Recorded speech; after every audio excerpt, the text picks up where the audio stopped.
ছিলাম যে কিভাবে আমি কোনরকম ফন্ডেন্ট ছাড়া একটা সুন্দর গাইলুদের কেক বানাবো। তো অনেক চিন্তার পর হচ্ছে আমি এই ডিজাইনটা করেছি। আর আমি এখন কেকটা ভালোমতো ফ্রিজিং করে এরপর মেইন ফিনিশিং টা করছিলাম। মেইন ফিনিশিং এর জন্য আমি হোয়াইট কালারটাই চুজ করেছি। আসলে হোয়াইট কালারের মধ্যে দেখা যায় যে যেকোনো কালার কম্বিনেশন করে কেকটা খুব সুন্দরভাবে হচ্ছে ডেকোরেশন করা যায়। বাট অন্যান্য কালার দিয়ে দিলে দেখা যায় যে পরবর্তীতে সুন্দরভাবে ডেকোরেশনটা হচ্ছে না বা ডিজাইনটা যদি একটু আমি এদিক ওদিক করতে চাই সেটা পসিবল হচ্ছে না। যার কারণে ১ম এই আমি কি করলাম ফুল হোয়াইট ক্রিম দিয়ে কেকটাকে আমি ফিনিশিং করে নিলাম। এতে করে পরবর্তীতে যদি আমি কোন কালার কাস্টমাইজ করতে চাই সেটা খুব সহজে আমি করতে পারবো। আপনারা সবসময় চেষ্টা করবেন এটা করার। যখন আপনার মাথায় কোন রকমের আইডিয়া থাকবে না যে কিভাবে কেকটা ডেকোরেশন করব, তখন ১ম এই চেষ্টা করবেন এভাবে হোয়াইট ক্রিম দিয়ে ফুল কেকটাকে ফিনিশিং করে রাখার।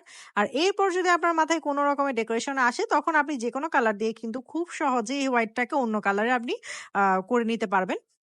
সেজন্যই আমি সবসময় কি করি, যখন আমার মাথায় কোনো আইডিয়া থাকে না যে কোন কেক ডেকোরেশনটা করব বা কিভাবে ডেকোরেশনটা করব, তো ১ম এ আমি এভাবে ফিনিশিং করে রেখে দিই। এতে করে কাজটাও সহজ হয় আর আপনি চিন্তা করার জন্য একটু টাইমটাও পেয়ে যাবেন। আর কেকটাও হচ্ছে তাড়াতাড়ি ফ্রিজিং হয়ে যাবে বা ঠিকমতো সেট হয়ে যাবে আরকি। তো আমি এটা করার পর লাস্টে দিয়ে চিন্তা করলাম যে একটু অরেঞ্জ আর একটু ইয়েলো মিক্স করে একটা কালার কম্বিনেশন করি।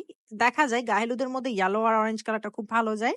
তো সেজন্যই হচ্ছে আমি ইয়েলো কালার আর অরেঞ্জ কালার দিয়ে একটা শেড করে নিলাম। ফুল কেক কভার করিনি, বাট একটা শেড করে নিয়েছি যাতে করে আমার কেকটা দেখতে একটু ভালো লাগে। তো হোয়াইট এর মধ্যে হচ্ছে আমি অল্প অরেঞ্জ আর অল্প ইয়েলো কালার মিক্স করে একটা শেড করে নিয়েছি। আর আপনারা চাইলে অন্য কোনো কালার দিয়েও এরকম টাইপের কেকগুলা করতে পারেন। আর একটা ছোট স্ক্র্যাপার দিয়ে হচ্ছে আমি রাউন্ড করে একটু ডেকোরেশন করে দিলাম নিচে। আর উপরে হচ্ছে একটা ব্রাশের সাহায্যে আমি একটু ডেকোরেশন করে দিচ্ছি। এতে করে কেকটা দেখতে আরেকটু ভালো লাগবে। আর আমার কেকটা মাশাআল্লাহ অনেক হাইট হয়েছিল। দেখতে সুন্দর লাগছিল। 2 পাউন্ডের মধ্যে অনেক ভালোই লাগছিল। আর এখন আমি এখানের মধ্যে হচ্ছে কিছু ফ্লাওয়ার এড করে দিচ্ছিলাম। আর কিছু হচ্ছে গোল্ডেন অ্যান্ড সিলভার কালারের বল এড করে দিচ্ছি। যেহেতু আমার কাছে সময় খুবই কম ছিল, তো আমি চেষ্টা করছিলাম খুব সহজে তাড়াতাড়ি কিভাবে আমি কাজটা শেষ করতে পারি। আর কিছু গোল্ডেন লিফ আমি এড করে দিলাম।